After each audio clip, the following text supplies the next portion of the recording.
यशाया अध्याय 51 यरूशलेम के लिए शांतिदायक वचन।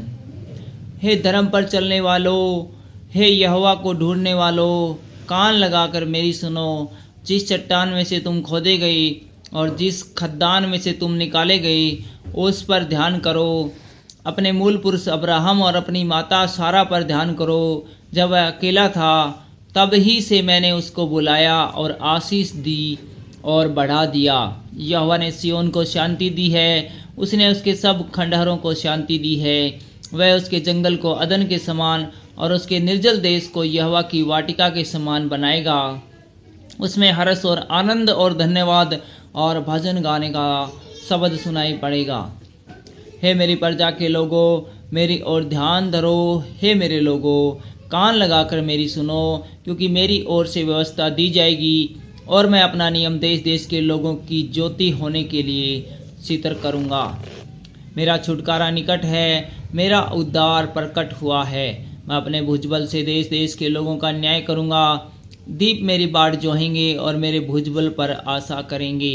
आकाश की ओर अपनी आंखें उठाओ और पृथ्वी को निहारो, क्योंकि आकाश धुएं के समान लोप हो जाएगा, पृथ्वी कपड़े के समान पुरानी हो जाएगी और उसके रहने वाले यूं ही जाते रहेंगे। परंतु जो उद्धार मैं करूँगा वह सर्वदा ठहरेगा और मेरे धर्म का अंत न होगा।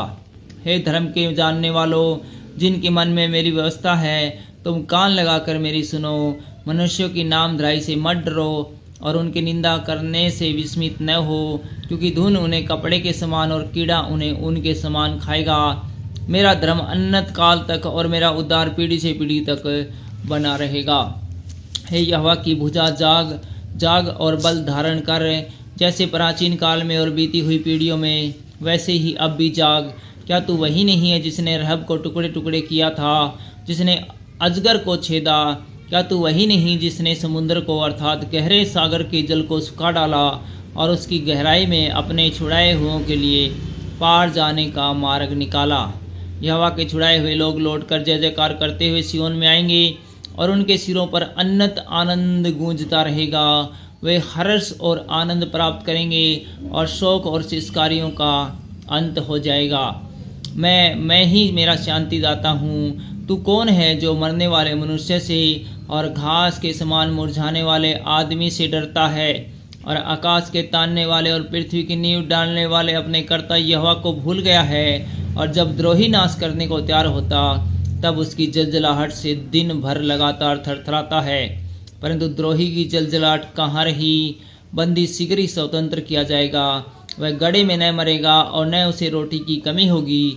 जो समुद्र को उथल पुथल करता, जिससे उसकी लहरों में गर्जन होती है, वह मैं ही तेरा परमेश्वर यहोवा हूँ। मेरा नाम सेनाओं का यहोवा है। मैंने तेरे मुंह में अपने वचन डाले और तुझे अपने हाथ की आड़ में छिपा रखा है कि मैं आकाश को तानूं और पृथ्वी की नींव डालूं और सिय्योन से कहूँ, तुम मेरी प्रजा हो।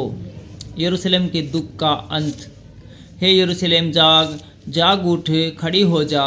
तूने यहोवा के हाथ से उसकी जलजलाहट के कटोरे में से पिया है। तूने कटोरे का लड़खड़ा देने वाला मद पूरा पूरा पी लिया है। जितने लड़कों ने उससे जन्म लिया, उनमें से कोई न रहा जो उसकी अगुवाई करके ले चले, और जितने लड़के उसने पाले पोसे, उनमें से कोई न रहा जो उसके हाथ को थाम ले। ये दो विपत्तियां तुझ पर आ पड़ी है। कौन तेरे संग विलाप करेगा? उजाड़ और विनाश और महंगी और तलवार आ पड़ी है। कौन तुझे शांति देगा? तेरे लड़के मूर्छित होकर हर एक सड़क के सिरे पर महाजाल में फंसे हुए हिरण के समान पड़े हैं। यहोवा की जलजलाहट तेरे परमेश्वर की धमकी के कारण वे अचेत पड़े हैं। इस कारण हे दुखियारी, सुन, तू मतवाली तो है परंतु दाख मधु पीकर नहीं। तेरा प्रभु यहोवा जो अपनी प्रजा का मुकदमा लड़ने वाला तेरा परमेश्वर है, वह यह कहता है, सुन, मैं लड़खड़ा देने वाले मद के कटोरे को अर्थात अपनी जलजलाहट के कटोरे को तेरे हाथ से ले लेता हूँ।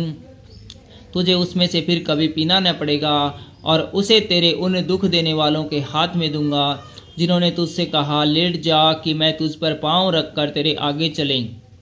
और तूने उन्हें औंधे मुँह गिरकर अपनी पीठ को भूमि और आगे चलने वालों के लिए सड़क बना दिया।